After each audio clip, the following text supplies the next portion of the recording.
Hi there. Hello, everyone. Welcome to Real Guitar Live. I'm Tomas Michaud, and this is Ami Fields. Hello. We are here today to help you play better guitar and love the journey. First off, what I'm going to do is make a presentation about how to find the key of a song today. And this is kind of how the format goes. We'll start off with some type of lesson, and then I'll go through and answer as many questions as I can. We've got some questions that came in ahead of time, and you're welcome to, and I encourage you to, also add live questions. So after that, we're going to do a raffle, and I'm going to raffle off a $50 Amazon gift cards. And this is for members of our Real Guitar Success membership program. What they do is each month is they get a series of 20 lessons or sessions, practice sessions. And if they complete all 20 practice sessions, or rather just go through them, spend at least 10, 15 minutes on them, check them off, and they're entered into a drawing.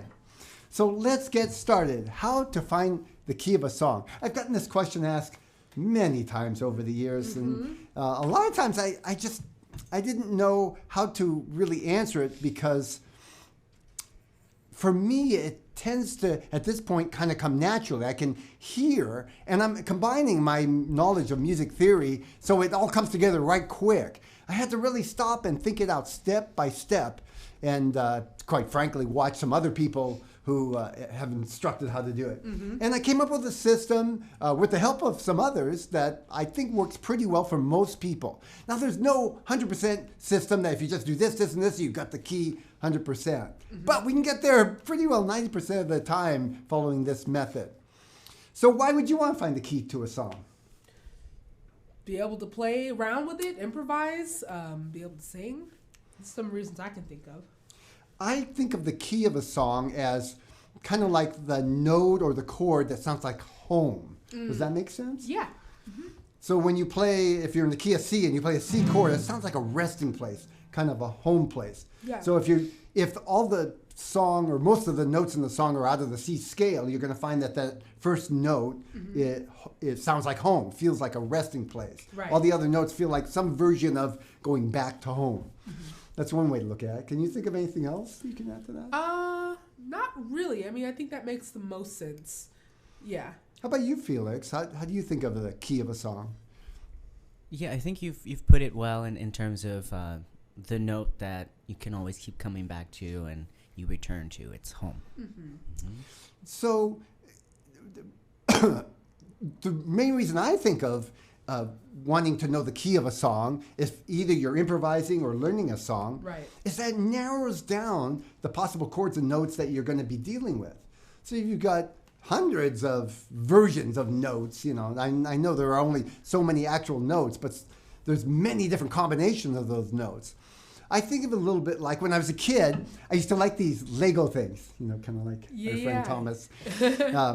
I used to love them. And what usually I would do is I'd get kind of a kit that had so many pieces to it. Legos are like little blocks. You put them together and you make something. And then they'd have a picture of what you're trying to make. And I would take the pieces and keep fooling around with it until it came out like the picture.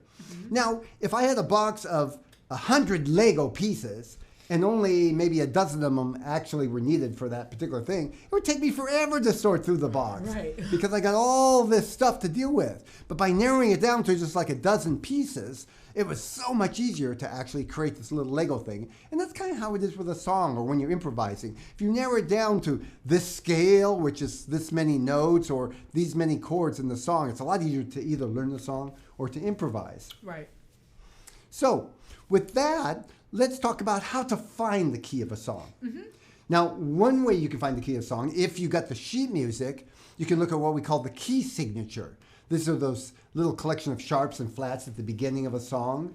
And it often tells you what the key of the song is. Now, to be clear, all of these work 90%, but there's no 100%. The thing is, even if a song is in one key to start, it could change a key. But let's just start with the simplest version, meaning it's going to start and end in the same key.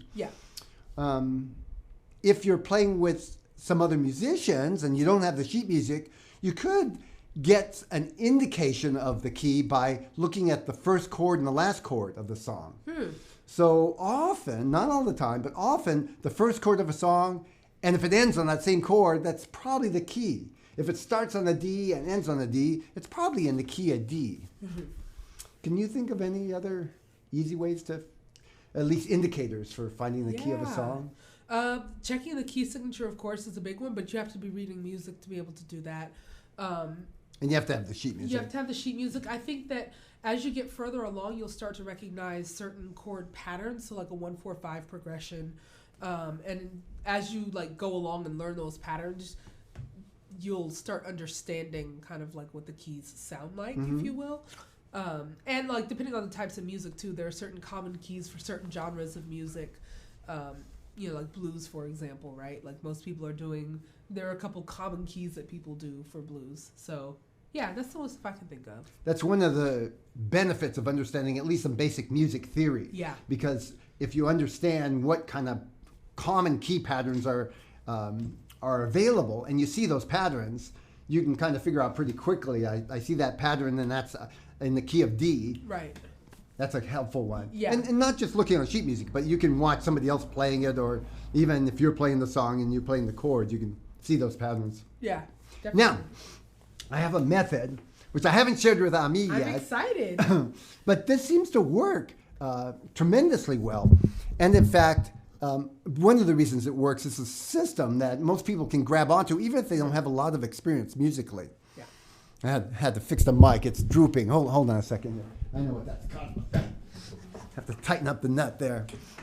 Otherwise, you won't be able to hear me pretty soon. So here's how it works. I'm going to start with a simple version, and then I'll add to it. You listen to a song, and you start with the 6th string on your guitar. Now, what you're doing is listening for a note that sounds like it goes with the song as it moves through the song.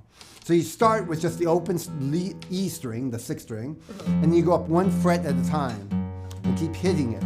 And you're listening. You have to listen to the song and to the note. Make sure they're kind of balanced, so if the song's overpowering your guitar, you won't be able to tell. When you find a note that seems to work through the entire song, I would go all the way up, by the way, because you might find a note you think's working, but then you go a little higher and say, that one's even better. That is often the key of the song. And then there's several different ways to test it, which I'll get into in a minute. Let me demonstrate first, as a quick idea how this is going to work. She's going to play a song, a common song, a Christmas song, and I'm going to go ahead and start the process. Here we go. Angels we have heard on high. So right away, I can start hearing kind of where the home feeling is. So here we go. Start with the low E. It's not bad, actually. Now I'll go up a half step. That's bad. Worse. That one's actually even better. But I'm going to keep going. No. Keep going.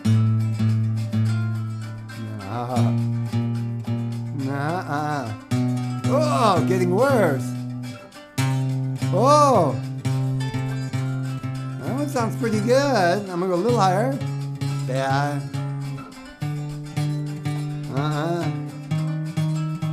Okay, now I'm getting to the E, which is a repeat. I don't have to go any farther. Let me go back to that note right there. That sounds good. And this one sounds good. This one? I think that one sounds better.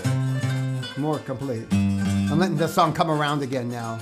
It went into a little interlude. Let's go back to the game. That's okay. That one feels like home. No matter what's going on with the song, it still sounds good. So, go ahead and stop the song. Yeah. What I would do now is figure out what note that is. So, one way, if you haven't memorized the notes on the 6th string of the guitar, you just go up starting with the E and count. E, F. Remember, there's only half step between E and F and B and C. So, E to F, F to F sharp. There's a whole step between F and E and F. No, F and G and A. Everything but E and F and B and C. So here we go. G, G sharp, A sharp, B. Half step now, C. That was a C note. Now, another way I would test it is I'd probably play a C scale. Let me try it with the song. Yeah. From the top? No, it doesn't matter. Okay. Here we go. Yeah, that scale sounds good with that song. I'll try C chord now. Yeah. Okay. Feel it? Now I'll try it. I want to see if it works a minor. Could be in a minor key, major and minor. Let me try C minor. No.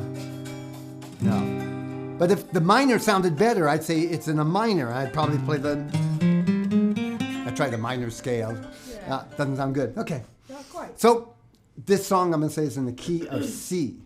Now, one little trick, as you're going up the notes, often the key note, the best note, is surrounded before and after by notes that sound absolutely horrible. Right. And I did notice that here. When I got to C, just before C, it really sounded bad. Yeah. And just after C, it sounded really bad. A lot of tension. A lot of tension when they pull it back to the key. Yeah. The other thing is, I noticed that G and C both sound good. That's because, this is where a little music theory is helpful. G is actually the fifth chord, or the fifth note in the scale of C. C, Right. D, E, F, G. 1, 2, 3, 4, 5. Right. And often the 5 chord or note also sounds good in a key. So when I saw G and C, I know G is the 5 of C, probably C is the key here. Right. I also thought C sounded stronger, more like home, but that's a good thing to think about. It's helpful to know in the common keys for guitar. I wouldn't worry about all the keys because for many songs we don't use a lot of flats. Right. But for the common keys of guitar, A, E, G, D, C, know what the 1 and the 5 chord in the key is. Right. So you just count up 5. C, D, E, F, G. G would be the 5 in the key of C, so Right. on. Yeah. D, E, F, G, A would be the 5 chord in the key of A. Yeah. How's that sound? Does that sound like it would work to you? I think it sounds like it would work. Here's my question, though. What about folks who try this and they can't really hear a difference? So if you're listening to the song and you're kind of playing each note, and for us it was easy because I could hear it and I could feel the tension in my ear. But for some folks, if they don't feel the tension, if it kind of all sounds the same, what would you recommend? Well, first of all, I consider this as much of kind of way of practicing and training your ears as I do how to find the key in like a formula that just works every time. Cool. And the better your ears get, the easier this gets. This is like a support system. I mean, if you can't hear, you're not going to, ultimately, if you can't hear anything, you're not going to know what key it's in. Right. But if you're having a hard time distinguishing pitches, the more you do this, the better you'll get at it. Got you. Also, I recommend all people play guitar learn a little bit of music theory so you can start identifying what kind of makes sense intellectually and it'll support your hearing. Right. The two kind of work together. And practice ear training. Practice just playing a note and seeing what note that is. Or practice what I call bicopy playing, which is have somebody play and then play it back on your guitar and get to where you can hear a note and your fingers know where to go. Little by little, that starts helping you distinguish which note is which in your ears. Got you. Yeah. Good. Thank you. That was one of my big questions. What would you do with students if they just couldn't tell one note from another? We would spend some more time ear training, so I would definitely do a lot of copy back playing. Where I'd play a little something, have them play it back to me. And another exercise I do this particularly with students who are struggling hearing differences between notes, is I'll play a note for them. I'll play a first note, and then I'll play the second note, and tell them have them tell me which one's higher. So I'll be like, okay, which one's higher, first one or second one? And then, then I'll start lowering the distance between the notes. So that was, all the way up here. But then eventually I'm just going a half step and I'm saying which one's higher, which one's lower. And it's helping them kind of fine tune their ear a little bit. Yeah. So I find that that's a helpful one for a lot of my students. And it's definitely a gradual process. Ear training is a gradual process. If it doesn't come naturally to you, it doesn't mean it's impossible to do. It just means you got to put a little extra work in it. Yeah, some people are more naturally gifted that way than others. But from my experience, there's nobody, unless you're just actually literally tone deaf, there's nobody that can't do it without training. Yeah. And the amount of difference in natural ability is much smaller than people think. Yeah. People keep wanting to jump to somehow something out there is preventing me from hearing it, when probably it has more to do with experience than just somehow you're not able to do it. Yeah, definitely. That's the way with a lot of things. by the way. Yeah, I know my mom used to always say she was tone deaf, and then Yeah. I was like, no, you're not. if you can hear a song on the radio and sing it, and it may not sound the greatest, but you're hitting the right notes, you're definitely not tone deaf. Okay, so that's my presentation. If you have some questions about that, please put them in the chat. I'm going to start answering questions that were submitted ahead of time, and I happen to know some of them were somewhat related too. So let me hear the first couple questions sure. on paper. So we have Dave, who says, how do you determine what key you're in? Does the capo have anything to do with the key of a song? Okay, so we talked about how to determine the capo, and whether or not use a we talked about how to determine the key. Yeah. The capo doesn't directly have anything to do with the key of the song. In other words, you don't try and figure out what key you want to play in so you can put the capo in a certain place. You figure out what key the song is in. The capo can help you change keys, and where that's valuable is if you're playing a song in the key of C and for whatever reason you want it in a different key. Often singers want it either higher or lower to make it easier for the voice. They might put a capo so they could still play the same chords, but it'll change the key. Right. It'll go up by half steps as you put the capo on.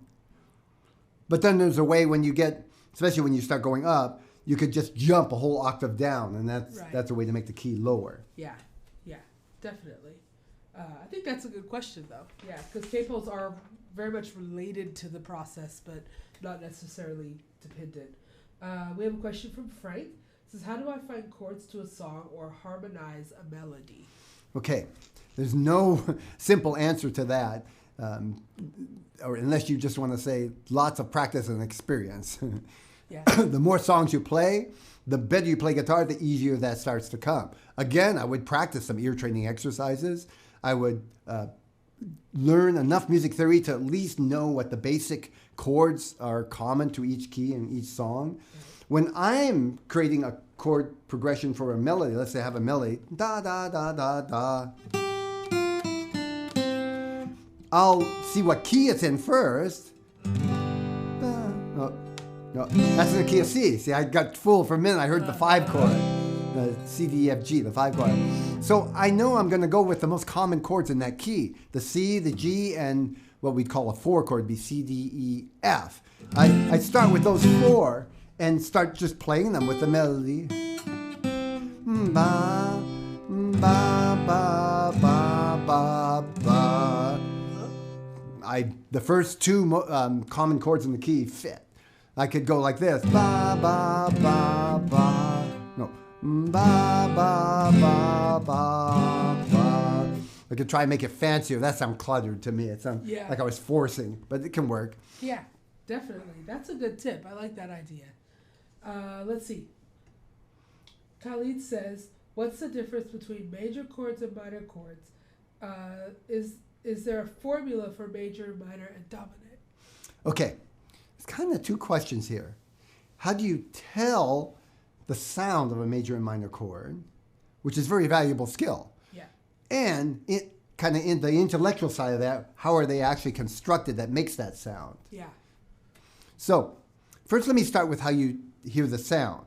Basically, major chords sound bright and cheerful, and minor chords sound sad and mournful. This is a C major. And this is a C minor. And the more you listen to chords, even you just play them yourself, but you listen to them in a song, you start noticing the effects chords have on your emotion. Yeah. And you'll better be able to distinguish a minor and a major that way. Yeah. Now, the theory end of that, chords are made of, the basic chord is made of 3 notes. We call it a triad. And what creates the sound is the distance between the notes. So if you have 3 notes and the distance is one thing, it'll sound major, and if you change that distance, it'll sound minor. Right. So we call the distance we label them in terms of intervals. I'll say it this way. If the interval that the chord starts on, the root note or the name of the chord, to the next note is a major third, and then from there to the next note is a minor third, it's going to sound like a major chord. Yep. So a major third is the same as on the guitar, 2 full steps. So E, F, let's see, 2 full steps. E, that's 1 step. That's 2 full steps. Open E, that's a G sharp. That's 2 full steps or a major third. Right. If I want to make it a minor third, I go back by half step. So open E to G, that's 3 half steps or 1.5 steps, is a minor third. So if I was making an E minor, I go E, F, G, and G, A, B, C, B. There it is. Now let me finger that in a way I can play all at the same time. I'll do the octave. E, F, G, and B. I just played all 3 of the notes. I came out with a major chord. E, G sharp, and B. Major chord. Now I'm going to take that G sharp and make it a G. It's going to turn to a minor chord.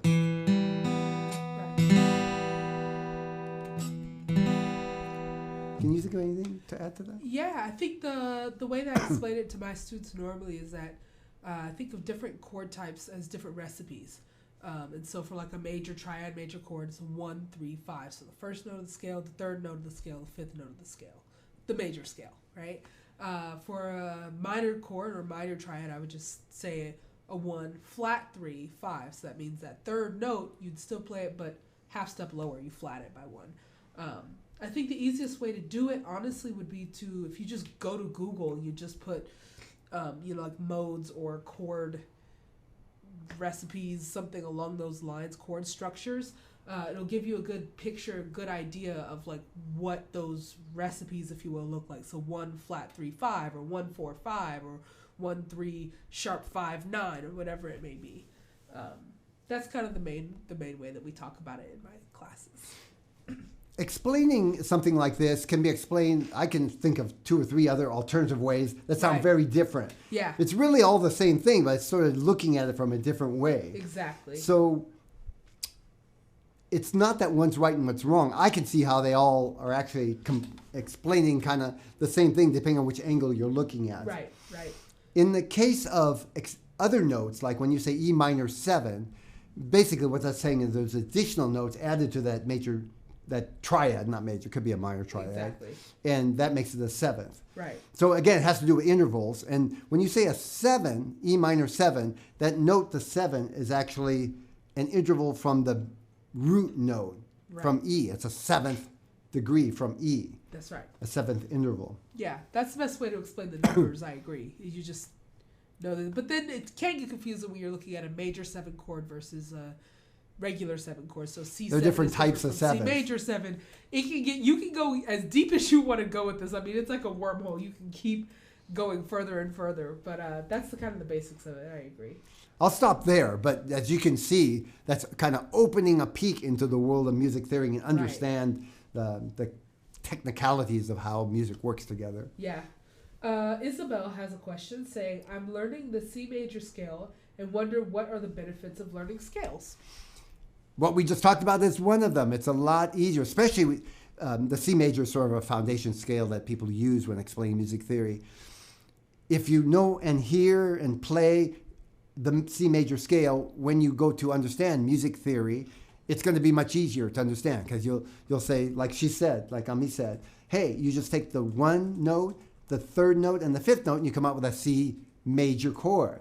You take the 1 note, the 3rd note, but you flat it a half step, and the 5th note, and you come out with a C minor chord.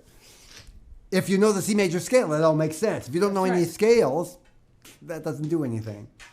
Now, scales in general are also great if you're going to improvise. C major is a good foundation scale, particularly if you're going to just learn one scale and use it to understand music better. But there's a lot of scales that I would learn depending on the style you want to improvise, and with a guitar, there's some that work better than others.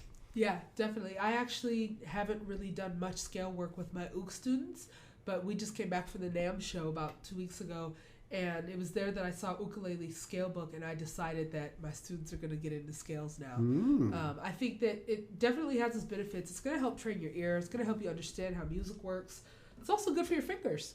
Good for finger dexterity. Just as good finger exercise. Yeah, just working on those patterns. I think that there are a lot of benefits to scales, and they will help train your ear as well. Yeah. Okay, we have Joanne says, the awful B bar chord. Any tips on how to get my ring finger to flatten out and not mute the E string? I know I can use substitute B chords, but I really would like to master the B bar. Bar chords is, I think we get a bar chord question every month. Bar chords are certainly one of the top, I'd say, 3 questions or difficulties that guitar players encounter. And that B chord, or what I'll call a partial bar chord, it's a bar chord with another partial bar in it, is probably, I think, the hardest for people to get the hang of. At least the hardest of the common chords. Yeah. I mean, there are some really exotic chords, like look at this one here. That stretch is that's pretty. But that's not, it's a beautiful chord. Here's a B version of it. I love that chord. What kind of chord is that? What is that? That's a major 9th chord. That's a B major 9. That's beautiful, major 9. But it's quite a stretch, and most people just don't need to do that. But when it comes to the partial bar, that would be this. It's really valuable. It's really useful. For one thing, you can play a lot of chords with the partial bar, and it makes, actually, once you get it, it's pretty easy to get to it. Yeah. You don't need a lot of fingers, just 2 fingers. Yeah. But it's this partial bar thing that's the problem. Oh, yeah, get that knuckle up. This. So here's a couple of tips.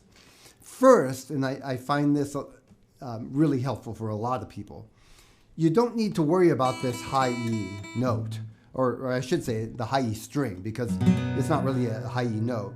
When you're playing the bar chord, if this string deadens out like that, don't worry about it. Just consider that not an issue. Sooner or later, if you keep playing the partial bar B chord, you'll get better at it and you'll be able to make that note sound. But it's just not important, and that'll hold you back. The second tip I have is when you're making a partial bar, like the B chord or any partial bar chord, your hand position is critical. I see a lot of people trying to do this. What they're trying to do is get some leverage, and that'll kill it. Especially with this finger right here. There's no way I can not only avoid the E, but I'm going to actually make another note there. Let your elbow hang down so that your arm is relaxed, not pulled back. And this hand here should be at least flush, if not even a little bit pushed out. You see, I've got my first knuckle collapse and the second knuckle pop up in the air. If you pull it back, that just falls apart. So I'm relaxed. I got my elbow hanging down, and then I'm pushing the whole thing up a little bit. Now, thirdly, practice some exercises with that. One exercise I like to do is just have people go up by half steps to the different chords and do a pulsing thing. Don't just keep your hand on there and slide up. Release your hand and then pulse back down. That'll help prevent some of the fatigue that happens from holding a bar chord. And keep listening. And do it a little at a time. Work at it. Another one I like students to do is to practice going from the bar chord to an open version, so they have to refinger the whole thing. E's a good one for that. And again, a little bit each day, maybe just a few minutes at a time, or twice a day. Yeah. Early in the day and later in the day, just spend a few minutes, keep coming back at it. I agree. Finally, you know, I do like students to, when you're ready, to practice going from a different form of a bar chord to that form. This is a common movement, by the way. This is what I call a root 6 bar chord, because the name of the chord is on the 6th string. And this one's a root 5. The name of the chord's on the 5th string. B, F sharp, F sharp major. That wasn't right there. Something like that. Definitely. Okay, so I'll stop there. Good question. Yeah, the other thing I told my student actually this past week who was struggling with some bar stuff, which, might I add, disclaimer, is way easier on the ukulele because there's only 4 strings and they're pretty small and the frets are small. But I was telling her, like, be patient with yourself. Keep coming back to it. It's not going to sound perfect the first time you do it. It's not going to feel comfortable the first time you do it, but you just got to keep coming back to it. Give it some rest, too. You don't want to drive it in so much that you hurt yourself and then you really get discouraged. That's a good point, actually. I see one of the impediments actually starts before is students think that they try it 5 or 6 times and it doesn't sound good and there must be something wrong with them, and right. Or they'll never be able to get it, or it's just going to create so much difficulty to get to a place it's not worth it. It's not that hard, especially when you come back at little at a time. Everybody has problems with it. And nobody that I've taught, if they didn't stick with it, could not do it. Eventually, they Right. could do it. Right. And it became kind of just second nature. Yeah, like anything else. Okay, so David says, I often find myself having trouble playing tabs to fit the rhythm. When I practice a song, for instance, I play the tabs without the rhythm. Later, I will struggle with the rhythm. Is this correct way? All right. Here's my view on tabulature. The way I teach my students is that tabs are just a cheat code. They just tell you where to put your fingers. They do not teach you about rhythm. And that's my biggest critique of tabulature in general. When I'm teaching my students how to read tab, I actually have quite a few new students right now. In conjunction with learning tab, they are required to learn how to read rhythm. That's just the way I teach it, just because whether you want to read notes on the staff or not is up to you in the long run, but you're going to have to understand how the rhythm works. My recommendation is, if you were just going off of tab and you're doing popular music, look at your tab while listening to the song. That's my first recommendation, because you have to understand how the rhythm falls. Otherwise, if you're just working on the notes and you're not paying any attention to the rhythm, you're going to struggle to make the song sound like the song that you're trying to play. So my recommendation is, like I said, look at the tabulature while you're listening to it, and then just take little sections of it. So, if there's just one little intro part and you're looking at the tab and you can hear the rhythm in your head, then you can start playing it. Yeah. That's kind of my critique about tabulature. There may be other ways, though.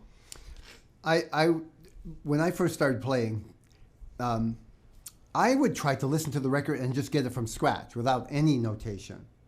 So then I found tab later on, and I thought it was cool because the tab would help me decide where to put my fingers. But I never expected it to kind of teach me exactly how to play the song. So for me, there was never a problem there. In other words, I was trying to get the song by ear, and the tab was just like an indicator, give me a hint, sort of like somebody saying, no, put your finger there, put your finger there. So it made it easier. Tab is not meant to show you the rhythm of the song. It doesn't actually give you any indication on the rhythm. Right. Music notation does, and in that way it's helpful to at least understand the rhythms because of music notation, because they'll often have the tab, and the music notation. Yeah. So once you get the fingering, you can look up at the notation, see how long you're supposed to hold the note. Exactly. One thing I could say from David's question is I probably wouldn't go through the whole song and just learn the notes and then go back and try and figure the rhythm. I would consider, okay, if you're going to learn a measure or two of just where to put your fingers, go right there and start learning the rhythm and get the rhythm and then move on another measure or two. Yeah. Don't go through the whole song and expect to go back now that you know or you kind of know because you're going to forget. Start trying to figure out the rhythm. That doesn't sound like a good process. Yeah, I agree. You're better suited to you get the fingering and do the rhythm right away. It would kind of be like learning how to drive, but only the first time you drive, only using your accelerator. But you got to learn how to brake too, because otherwise you're not really driving. You're just making something go. So it's the same thing. If you're just learning the notes, you're kind of just speeding through it, figuring out where to put your fingers, but it's not going to sound like a song. Felix, what's your experience with tab? Well, something I wanted to maybe add into this process would be, take that first couple measures, get the rhythm down, and that actually may help you because the rhythm usually is very much like a pattern and it repeats. Oh, that's a good point. So once you have an excellent idea of the rhythm, then you can go ahead and start learning more of like what the actual song is. That would be my input. That's an excellent idea. Now that I think of it, I do that without thinking. Yeah. Once I figure out a few rhythm patterns in the song, I expect them to repeat at many places because that's what makes music sound good. It's some kind of repeating pattern. So I rely on that. It just occurred to me when you said that. I rely on that. That's a good point. And actually, it's funny you mentioned that. I have a student working on a piece right now, reading tabulature, relatively difficult. I mean, intermediate level, but for a kid, it's difficult. And there's a couple of tricky phrases in there with 16th note triplets and some stuff. And so what I had her do this week was color code her music. So she colored, a particular phrase purple, and every time that phrase is repeated, she colored that part of her music purple. So that way she knows exactly what that rhythm is. And then another repeated rhythm is green. And I came up with that on the fly last week, and I'm really excited about that because it seems like it's a good idea just to kind of get her to understand where those things are fitting in. So there's a tip. Do that. Try that. Okay. Mark says, what book do you advise me to look for guitar theory and guitar music? Wow. I'm a little out of it there. Do you have a book that you like to use for guitar theory? There are a couple of decent ones. I'm thinking about what sells well at Starland in the store. We've got Hal Leonard Guitar Method Book 1 is a pretty decent one, but my one critique about that is that it's more of like a self-starting guide. It's good to have somebody to guide you through it. It's going to teach you more about how to play guitar, less about the chords. Ernie Ball makes a good guitar chord and theory book. It seems like it's really like user-friendly and relatively easy to use. There's also Everybody's Complete Guitar Method Book 1. I want to say that's Baldwin that makes that. That's a pretty popular one. That's a pretty decent one. Felix, do you have any ideas of any theory ones? One book I've used a lot, or I should say, I'll say the author because I don't remember the name of the book. It's by Desi Cerna. I got it off of, I think, Amazon. And I got it as a Kindle book, too, so I don't have the physical book. But I refer to that often to understand how music theory and guitar theory kind of fit together. It's specific to guitar, right, but he's talking about a lot of concepts. And it's popular. I know Desi Cerna is a popular author in the world of theory. Yeah. Serna, I think. Forgive me, Desi, if you see this and I mispronounced your name. I'm sorry. It's off the top of my head right now. Maybe I'll look it up and put it in the show notes more specifically, including the book that I have that I use. Yeah. I like it. I think he explains it good and in a good order. Things seem to make progressive sense. Yeah. I will say this, for most people, it's better to learn guitar and learn a little theory at a time and connect it with what they're learning in terms of playing. Absolutely. I've seen people talk about theory a lot, and it doesn't just turn into playing well. No, that's actually part of my thing about having a good teacher is that if you have a good teacher, they should be doing a little bit of both, and not just giving you a bunch of information about theory and not really teaching you how to play. And opposite goes often as well. They teach you a bunch of stuff about how to play, but you don't really know what you're playing. So you want to make sure if you're working with somebody or if you're even doing it yourself, you want to find a nice balance between understanding why what you're doing is making sense. It's really important. What I do in the Real Guitar Success membership site is I have something called the Guitar Gym. And every month I include a few theory lessons. And they kind of cycle through. So I'll keep going different subjects for so many months, and I'll come back at a similar subject and maybe expand on it a little bit. That way I'm kind of feeding little at a time music theory without overwhelming. There's a mistake that adults have that I found in myself mostly, and I see it happens to other students, is I want to overthink things. And especially with something that involves a physical coordination like dance, this really got me in dance because I would try to think so hard about the steps. And when I was learning salsa dancing, no women would want to dance with me. So I couldn't get better because I needed a partner to get better. But the same with music. As long as you're thinking too hard about the concepts or what you're doing, it hinders it sounding actually like music. You need to internalize it, and it's best done little at a time, in chunks. Yeah, definitely. Okay. We have a couple of live folks who have some questions for us, so we can address some of those now. We have Hassan, who actually started us off before we did our lesson today. This is, what would you suggest for perfect upstrokes in strumming? It's a very annoying issue, like we have to change chords beat by beat, but still there's this upstroke issue, upstrum. So upstroke, let's say, I'm just make sure I got this straight, down and up.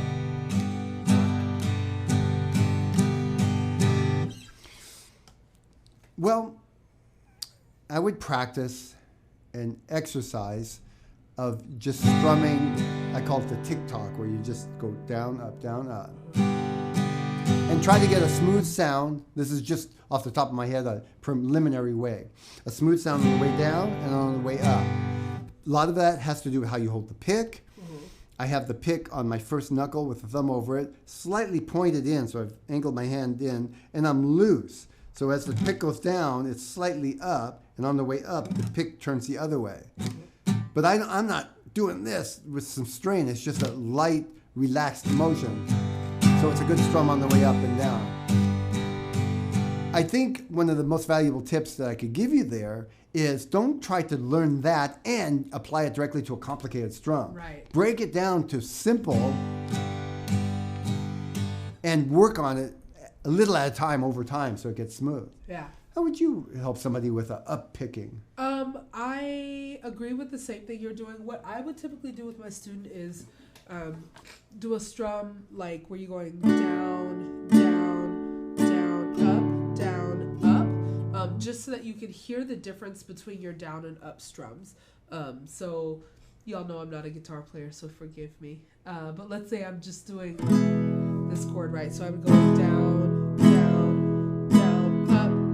Now, if your up strum isn't strong, it may end up sounding like this, where it's just like sloppy and not quite clear. And then in which case, I would just practice saying down while moving my arm down, but only strumming up. So I would go like down, up, down, up, 3, and 4, and 1. Just to practice that idea of your arm having the equal weight coming up and down. Because up strum is like super important in ukulele too. That would probably be my biggest thing, is just take your time with it. Make sure that you're getting all of your strings, slow it down. I recommend taking a video of yourself. That's one thing I do with my students, is I take a video from this angle, so that way you can see what this arm is doing and how it's interacting with the strings. And I put it in slow-mo. I actually use Snapchat for that. I'll just record them and That's cool. and then slow it down so that way they can see kind of what's going on. And what they'll find is sometimes they're going like this and then they're not actually completing their strum. Oh, they're right? pulling off. Yeah, so they're like doing that. So they're not getting a full with all 6 or all 4 of your strings. So another thing I just started doing 2 weeks ago was, my students get incentive stickers, my kids do at least. We have a sticker right here and a sticker right here to remind them to make a straight line. So your hand shouldn't go above this, it shouldn't go above that. Oh, not like this. Yeah. So you're making like a straight horizontal line. So they know in order to get a full strum, their finger has to come down to there. To get a full one, it has to come down to there. So I tell them all the time, your goal is to make sure that you're able to get both stickers. So those are some ideas. Use a thin or a medium pick too. Don't use a heavy. That's more advanced. When you get more advanced, you can use a heavy, but it takes more control of the pick and moving your hand to use a heavy pick to get a smooth strum. Yeah. The other thing is too, and this is a little more advanced, you don't really with guitar have to hit all the strings on both up and down. So as a matter of fact, I don't even want to. I want this kind of strum that has motion to it. So this is straight up and down.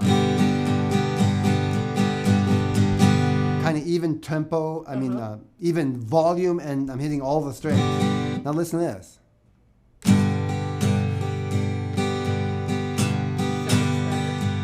And listen to this. Yeah, I'm alternating deliberately between the lower strings and the higher strings to create this sense of motion in the strum. Yeah. And I have exercises I teach students to actually work on that as part of the Real Guitar Success course. That actually explains exactly why I don't feel like I sound good playing guitar. It sounds, yeah, just totally too even full, down it's and just up. too much, yeah. Good, I like that. It's a cool tip. I think that's all I have on that one. Okay. We have Sharon says, hello, glad I can make it to the class. Hi, Sharon. Glad to have you here. Sharon. What key are most blues songs written in, and what key are most pop songs written in? I can speak to blues. I can kind of speak to pop. And when I'm going to start off by saying this is specific to guitar, because it's not specific to blues in general. I know that for a fact. Guitar does well in the key of E and the key of A, and those are my 2 favorites by far. It has to do with the way the strings are laid out. You can play a lot of notes in the key of E and the key of A.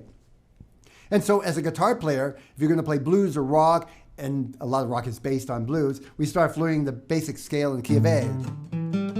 A minor pentatonic to be exact. Because it works great in any rock or bluesy, or blues song or rock that has a blues feel to it. Felix, can you add anything to that? Do you know anything? I think you hit it on the Okay, E and A for guitar, for blues. Pop, it depends. Well, it kind of depends on what kind of pop. I mean, there are different eras and types of pop. I'd say in general, the most common keys that I come across are C and F. For just popular stuff that you're like hearing on the radio, and like the other thing about it is they're really common like chord progression types. So like a 1-4-5 that you can use that same progression for like 50 billion songs, and they're just in different keys. I'd say the most popular though are C and F, and then B flat is another popular one for most pop music that's out, at least for the last like 20 years. And B flat is a tough one for guitar. Most guitar players don't play in B flat, especially students. Yeah. That would be an advanced skill because of Right. flat chords are immediately bring up bar chords. Right. Yeah, that's a good question. Best keys for guitar in the blues and rock, E and A. In general, folk, pop, add to that C, G, D, E and A. That's it. Yeah. If I would say the best. Yeah. 5? He said, Felix said the same thing. Those 5 keys. Yeah, I would agree. E and A, rocky blues. Add to that for folk style, C, G, and D. Yeah. Did I get it? Yeah, and pop is around there as well. Like I said, maybe sometimes F is a relatively popular key too. Yeah. And so if I were practicing chords, I'd practice chords that make the 1, 4, and 5 in those keys. Exactly. So in the key of G, that would be G is the 1 chord, G, A, B, C is the 4, D is the 5, and so on. If C, it would be the hardest one because that's a bar F chord. C, D, E, F is the 4 chord, and G is the 5 chord. Yeah. The cool thing is that once you learn that, if you learn how to do a 1-4-5 progression in those common keys, then when it's time for you to look up a new song to play to kind of add to your repertoire, and it uses something, like if you're into learning popular music and it's going to use normally some combination of those chords, then really all you have to learn is your strum and when to change chords. And now you've just figured out like 10 different songs. So that's one of the nice things. So if you keep coming back to those scales, understanding the idea of a 1-4-5, what that means, then may be helpful. Yeah. Okay. We have Mike, who says, Hi, Mike. "Hi, Mike. Hey, Mike. Practicing a song in a certain key to learn. The guys I practice with play in a different key. How to transpose one key to another." And like chord progression. Okay, that's a good question for today because especially learning what key it's in to start with, and then understanding the basic chords in the popular keys will go a long way right there, just in of that. You do have to be able to hear a certain amount, but that goes along with any to learn to be able to figure out what key it's in. So what I would do is first of all figure out what key they're in. If you know the song in that key, now there's several different ways you can go about this. I know automatically in all the keys what the 1, 4, and 5 is. So if it's a simple song that's just using the 1, 4, and 5 chords that we talked about, I do it right in my head right there. I know the song in G. They're playing in C. I would say G. And they're using 1, 4, 5. I would immediately take each of those chords and transfer them. G is the 1 chord. G, A, B, C is the 4 chord, and D is 5 chord. Now, here's the song. That was a 1, 4, 5. Simple song, huh? Really simple. Anyway, now I'm going to do the same thing in G. I'll start with the G. That's now the 1 chord. Now I'm going to the 4 chord, to the 5 chord. Transposed the whole thing into the key of G. Yeah. That's quick and dirty, and I've had to do that a lot, especially with being a hired gun for bands. I'd have to see what key they're in and immediately transpose whatever I needed to that key. Yeah. If it's more complex, now you can go through a thing, and I've done this many times too. I'll take the sheet music, and I'll look, how far is it the chord from where I want to go? Right. So let's say you're in the key of C, C, D, E, F, G. I want to get to G. That's what they're playing it in. I count up 5, C, D, E, F, G. Now I take the first chord in the song and count up 5 and write in the new chord. Yep. Go to the next chord, same thing, count up 5 and write in a new chord. If it's E minor, I'd say E, F, G, A, B minor. Yep. And then I'd write in B minor. Because I'm not going to remember a complex song just off the top of my head. And then I would look at what I just wrote down. Yeah, that's exactly right. And I come from a background of playing woodwinds, saxophone in particular, which, for those of you who know, like, E flat, alto saxophone, it means that if you play an E flat on the guitar, I'm playing C on the saxophone. So my whole music understanding comes from a place of understanding how transposing works, and that's exactly the same method that I would use. Is just take a look, count how many half steps or whole steps are between it, and then you just make everything that same distance. I've worked with sax players, and they're all the good ones are just masters at being able to on top of their head transpose. You just have to like hear it and do it. That's actually part of the reason why my ear is so well trained. Just because after a while, it was like I'm tired of having to count and do the math in my head. I just want to be able to play it and hear it and do it, and so I just did it. Yeah. So that was my fairly simple explanation. When you're doing that transposition that I talked about in writing, you do have to keep in mind where the flats and sharps are in the key that you're transposing to. That's right. So if I'm going from C to, let's say, C, D, D, I'll just go up one step. Keep in mind that in the key of D, in the D scale, in other words, the F is sharp and the G is sharp. D, E, F sharp, G, no, not G, A, B, C sharp, there it is, D. So when I get to a C, I count up and I need a C, I know it has to be a C sharp. Exactly. I think that's all I have on that one. Okay. Yeah, we have one final question, possibly two. We have a John Doe from Switzerland. Hello, John Doe from Switzerland. Hello. I was trying to figure out if John Doe was their real name. It could be. Is that a real thing? Okay. Maybe. Either way, hey, Switzerland. Question is, why aren't there keys for all notes in the chromatic scale? There are. There are. There are. Anything could be in any key that's a part of the chromatic scale. It could be B flat, F sharp, G sharp, A sharp, whatever. All right, we might not understand the question. You're welcome to rephrase it. But as it stands, it's clear. There is a key for every note in the chromatic scale. That's right. And let me just quickly check before we do the raffle if there were anybody else. There's a key C flat. What? How? There is? Yeah. It wouldn't just be B? No. I was told, I said, why? I've never played in C flat. But the idea is that depending on what's going on in the music, it might be better for them to see a bunch of flats than to write the whole thing out in the key of B with sharps. Oh, interesting. Yeah.